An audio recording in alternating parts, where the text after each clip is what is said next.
ദനഹ. ഒന്നാം ശനി. വിശുദ്ധ ലൂക്കായുടെ സുവിശേഷം 7-ാം അധ്യായം 18 മുതൽ 23 വരെയുള്ള വാക്യങ്ങളുടെ വിശകലനം. സ്നാപകന്റെ ശിഷ്യന്മാർ യേശുവിനെ സമീപിക്കുന്നു. മിശിഹ വരുമ്പോൾ റോമാക്കാരുടെ അധിനിവേശത്തിൽ നിന്ന് തങ്ങളെ രക്ഷിക്കുമെന്ന പ്രതീക്ഷയുടെ ലക്ഷണമൊന്നും യേശുവിൽ അവർ കണ്ടില്ല.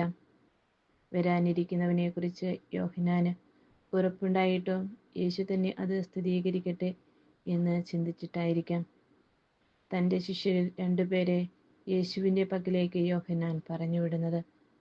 സാക്ഷ്യം സ്ഥിരീകരിക്കപ്പെടണമെങ്കിൽ 2 പേരെങ്കിലും വേണമെന്നാണല്ലോ നിയമം. മിശിഹ വരുമ്പോൾ ചെയ്യുമെന്ന് പ്രവചന പുസ്തകത്തിൽ എഴുതിയിട്ടുള്ള കാര്യങ്ങളാണ് യെശയ്യാ പ്രവാചകന്റെ പുസ്തകം 26, 29, 35, 61 അധ്യായങ്ങൾ.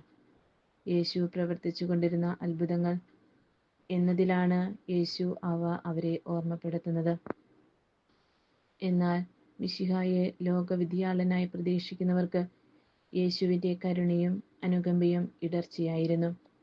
വരാനിരിക്കുന്നവനെക്കുറിച്ചുള്ള സ്വന്തം പ്രതീക്ഷകൾ ഉപേക്ഷിച്ച് മിശിഹായുടെ യഥാർത്ഥ വ്യക്തിത്വം തിരിച്ചറിയാൻ കഴിയുന്നവർ ഭാഗ്യവാന്മാർ.